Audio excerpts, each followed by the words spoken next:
को संशोधन करके लाए, यही निवेदन करूंगा। श्री गुलाब चंद जी कटारिया।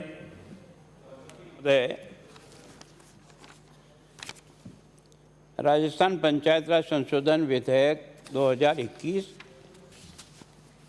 इसमें 1994 के राजस्थान अधिनियम संख्या 13 की धारा 89 का संशोधन है। राजस्थान पंचायत राज अधिनियम 1994 का अधिनियम 13 की धारा 89 की उपधारा 2 में दो छोटे छोटे इसमें संशोधन लाए हैं। पहला है खंड 1 में विद्यमान अभिव्यक्ति ग्राम सेवक के स्थान पर अभिव्यक्ति ग्राम विकास अधिकारी स्थापित किया जाए। मतलब ये केवल नाम बदलने मात्र से इस राजस्थान की पंचायतों का कायाकल्प हो जाएगा।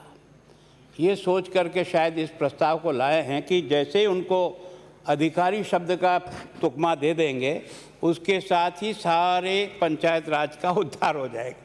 मैं सोचता हूँ ये आप नाम दे रहे हो तो इनको कुछ काम भी दोगे तो होगा, कैसे होगा?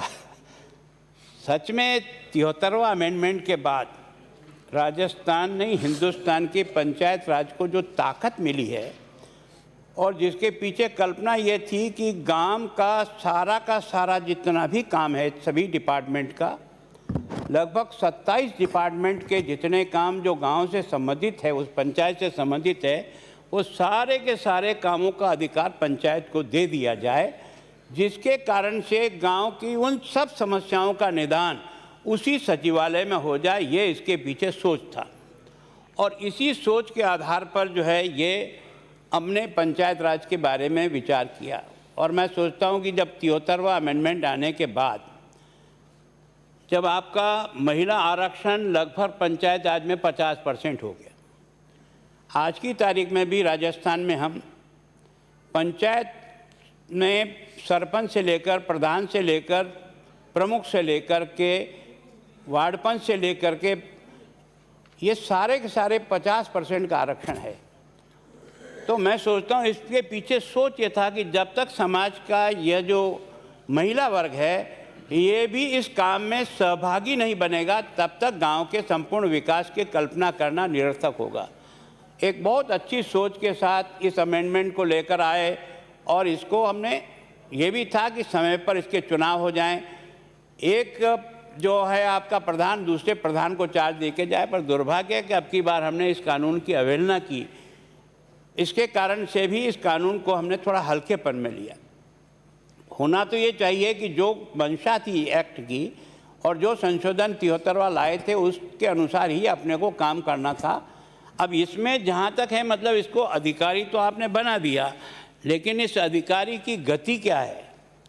मतलब इसको नाम परिवर्तन करने मात्र से मतलब इसका उद्धार हो जाएगा ऐसा तो कम से कम मुझे बड़ा मुश्किल लगता है। कारण क्या है, इसके पास काम कितने हैं? अगर सच में हम पंचायत जिसके पीछे अपनी और सबकी भावना थी कि पंचायतों को और पंचायत राज को इतना सशक्त किया जाए कि उस क्षेत्र के सारे काम की जिम्मेदारी उनके पास आ जाए। ये है कि आज की तारीख में पंचायत विभाग में दायित्वों के साथ साथ केंद्र और राज्य सरकार की सभी योजनाओं को ग्रामीण क्षेत्र क्रियान्वित होती है। महात्मा गांधी नरेगा योजना, स्वच्छ भारत मिशन, प्रधानमंत्री आवास योजना, बड़ी योजनाओं के साथ 15 और विभिन्न प्रकार के काम इनके पास दिए हैं। और ये जो 73वां संशोधन है इसमें 27 विभाग, उन सारे विभागों को भी पंचायत राज को दे देकर सशक्त करना था। पिछली सरकार हमारी थी तब हमने 5 विभाग को जरूर इस डिपार्टमेंट को पंचायत राज को दिया ताकि वो सशक्त हो, लेकिन उसमें भी फंड फंक्शन और फंक्शनली जो सब देनी थी, कोई डिपार्टमेंट अपना अधिकार छोड़ना ही नहीं चाहता है। मंशा तो ये थी कि उनको ये सारे के सारे अधिकार जो है ना हम उनको किसी प्रकार से दें, तो उसमें अब आप काम कैसे कराओगे, है ना? जो आपके जिनको आप अधिकारी बना रहे हो उनकी क्वालिफिकेशन क्या है? उनमें से कितने लोग कंप्यूटर जानते हैं? उनको कंप्यूटर के अंदर ट्रेनिंग ठीक प्रकार से मिले ताकि वो अपना काम कर सके, उसके बारे में कोई सोच हमारा है नहीं इस बारे में। और योग्यता की दृष्टि से भी मैं सोचता हूँ कि फिर से विचार करना चाहिए। जब इसको अपन अधिकारी जैसा तुकमा दे रहे हैं तो अधिकारी जैसी योग्यता और काम भी उसके पास हो, इसको भी ध्यान में। मैं भी उन सदस्यों के साथ सिरोही से आने वाले और माननीय सुमेरपुर से आने वाली बात को मैं सही कहता हूँ। पता नहीं हम किस कारण से इस सेवक के नाम को हम जन सेवक हैं, क्या हमें ये शब्द खराब लगता है कि हम जन सेवक हैं?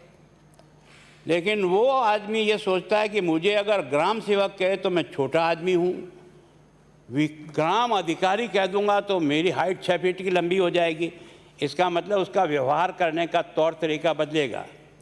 ये जो हमने प्रशासनिक अधिकारियों को इन तुकमों से जो जाना है ना, उसके कारण से जनता के बीच में और उस व्यक्ति के बीच में एक खाई सी डेवलप हुई है। अब पता नहीं आपके ऊपर क्या प्रेशर था या हम लोगों पे क्या प्रेशर था, या तो उनकी सामूहिक आंदोलन के पीछे हम सब लोग धराशायी हो जाते हैं। लेकिन भावना को अगर अंगीकार करोगे तो भविष्य इसमें से कुछ अच्छा निकलेगा, ऐसा मुझे नहीं लगता। अभी इस बारे में आपको विचार करना चाहिए। अभी में 11,344 हमारी पंचायतें हैं। पहले इसकी तो पूर्ति कर दो, कम से कम एक आपका वहाँ व्यक्ति तो लग जाए। आज की तारीख में लगभग 4,000 पद खाली है। 4,000 पद जब आज अपने खाली हैं, उसकी पूर्ति नहीं, और भरे किससे? आपको कुछ विचार करना चाहिए इस बारे में।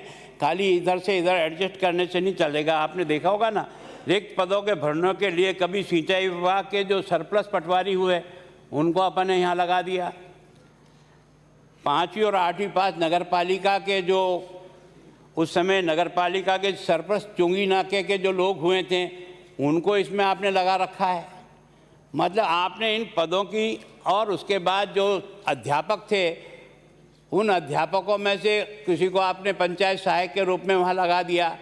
तो पंचायत राज को आप मजबूत कर रहे हो या पंचायत राज को कमज़ोर कर रहे हो?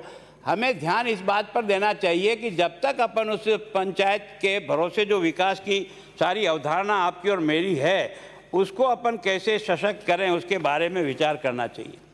अभी आपने देखा होगा कि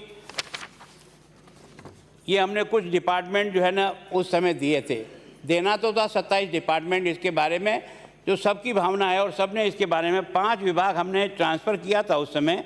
एक कृषि किया था, एक सामाजिक न्याय और अधिकारिता किया था, एक चिकित्सा विभाग किया था, महिला और बाल कल्याण और प्रारंभिक शिक्षा। ये 5 विभाग तो हमने उनको दे दिया काम की दृष्टि से, लेकिन उनको ताकत कुछ भी नहीं दी। जिन विभागों ने भी ये ट्रांसफ़र किया वो सब आज की तारीख में विभाग ही उसके ऊपर एक तरह से मठाधीश बन कर के बैठे हैं। इनको केवल कागजों के अंदर ये कहने के लिए कि हमने उसकी पालना कर ली, ये पालना तो हमने 27 विभाग की करनी थी। अभी हमने जो 5 की है उसमें भी हमने उनको पूरा अधिकार फंक्शन नहीं दी है। मैं सोचता हूँ इस बारे में अगर हम वास्तव में पंचायत राज को जिस रूप में कल्पना की थी और जिसके आधार पर ये सारा अमेंडमेंट आकर के इतने जनप्रतिनिधियों को समय पर बनाना, महिलाओं को उतना आरक्षण देना, और मेरे उस ट्राइबल एरिया में तो मैं सोचता हूँ कि मेरे उस शेड्यूल एरिया में तो 100% बच्चे और बच्चियाँ जो है वो ट्राइबल ही पहली बार ज़िंदगी में उस सरपंच की कुर्सी पर बैठने का मौका उसको मिला। नहीं तो उसके पहले तो गांव का कोई एक आदमी होता था जो कभी दुकान चलाता था या कोई धंधा करता था, वही गांव का सरपंच होता था। आज ये सौभाग्य मिला इस अमेंडमेंट के कारण से कि उस गरीब की बच्ची को भी, जिसने कभी सोचा भी नहीं होगा कि मैं सरपंच की कुर्सी पर बैठूंगी, प्रधान की कुर्सी पर बैठूंगी और जिला प्रमुख बनूंगी, इतना बड़ा रेडिकल चेंज जब हुआ समाज का, तो मैं सोचता हूँ उसके अनुसार इस डिपार्टमेंट को भी उनको उतना ही सशक्त करना की जरूरत है। उसके लिए आप इस बात को विशेष रूप से ध्यान में दे करके करो। एक बात जो वास्तव में मैं भी मंत्री जी आपसे निवेदन करना चाह रहा हूँ, ये जो आपने इसका जो ख का संशोधन ला रहे हैं, अगर आपको चाहो तो आप ट्रेजरी बैंक की तरफ से अमेंडमेंट ले आओ। आप जो इसमें जो आपका ये जो विद्यमान खंड ख हटा रहे हैं, इसमें ग्राम सेवक की जगह ग्राम सेविका थी। ग्राम सेविका को हटाने के पीछे क्या, इसको रहने दीजिए। कारण क्या है कि आज पंचायत राज में जिस प्रकार से महिलाओं का परसेंटेज है, जनप्रतिनिधि हैं उनके, गांव की वार्ड पंच से लेकर के सरपंच से लेकर प्रधान तक, वहां अगर ये पद आज आपका नहीं भरा कोई बात नहीं, आप कल भरना इस पद को। लेकिन इस पद को विलोपित करने से आपको नफ़ा क्या निकलने वाला, क्या मैसेज क्या देना चाह रहे हैं? मैं सोचता हूँ आज आपके पास पद नहीं होगा, आज आपके पास एक भी ग्राम सेविका नहीं हो सकती, लेकिन भविष्य के लिए इस रास्ते को खुला तो रखो जिसके कारण से इस पद पर कोई बहनें जो है ना उनको नियुक्त करें और पंचायत राज को जो महिला आरक्षण के कारण से जो ताकत मिली है उस ताकत को हम कम नहीं करें। मैं सोचता हूँ पंचायत राज की बाकी कमियां वमियाँ तो देखें तो मैं सोचता हूँ पंचायत राज में आज की तारीख में सारा का सारा एक तरह से काम दाम सब बंद पड़े हैं, समय पर उनका पैसा भी ट्रांसफ़र नहीं होता। अब तक तो ये नियम से बराबर 15 वित्त आयोग का पैसा चला जाता, राज्य सरकार का पैसा चला जाता, और उसमें भी उन्होंने बहुत राइडर लगा रखे हैं कि पैसे को बिना चेक से वो खर्च नहीं कर सकता। यानी काफ़ी कुछ बांधने का प्रयास किया है और सरकारी खजाने का इतना पैसा है ना, अकेला ही मैं सोचता हूँ कि ये जो प्रधानमंत्री आवास योजना है, कई गाँवों में 100 घर, 150 घर, 200 घर जो है ना बन रहे हैं, उसकी मॉनिटरिंग होनी है, सफाई की दृष्टि से शौचालय बने उनके बारे में होना है, हर चीज़ आज की तारीख में पंचायतों को दे रखा है। पर पंचायत सशक्त कब होगी? जब आपके ये दोनों ही अधिकारी वहाँ होंगे। और इसके अलावा भी ग्राम सचिवालय की जो कल्पना थी, उस ग्राम सचिवालय की कल्पना को साकार करने का अगर प्रयत्न करेंगे तो आज नहीं 2 साल 5 साल के बाद निश्चित रूप से गांव की जो छोटी छोटी समस्याएं हैं जिसे वो कम से कम उस गांव के इस अधिकारी के द्वारा और सरपंच के द्वारा हो जाएगा। मैं सोचता हूं यह तो आपने बनाया, पर इस बारे में ज़रूर ध्यान रखो कि जब तक इसको सशक्त नहीं करेंगे तब तक आपका। और एक बार फिर प्रार्थना कर रहा हूं, अगर मेरी बात समझ में आती है तो ये जो आप हटा रहे हो ग्राम सेविकाओं को, इसको आप रहने दीजिए। कब आपको उपलब्ध होगी, कैसे उपलब्ध होगी, ये आप प्रयत्न करिए, लेकिन इस शब्द को हटा करके उस पंचायत को इससे विहीन मत करिए। ये हमारा कानून जो है ना इस दृष्टि से बहुत ही एक तरह से मतलब बहुत एक, मैं ऐसा मानता हूँ कि बहुत ही गलत कदम हमारे द्वारा हो जाएगा। ऐसी कोई आवश्यकता नहीं थी, इसको ध्यान में। श्री अविनेश महर्षि, अपने स्थान पर जाइए। मेरे स्थान पर बोलने का माइक नहीं, इसलिए मुझे दूसरे स्थान पर आना पड़ा है। मेरे स्थान पर माइक नहीं है। चलिए बोलिए। आप इजाज़त दें तो मैं बोल लूँ सर। धन्यवाद। कोविड के कारण चेंज किए नहीं,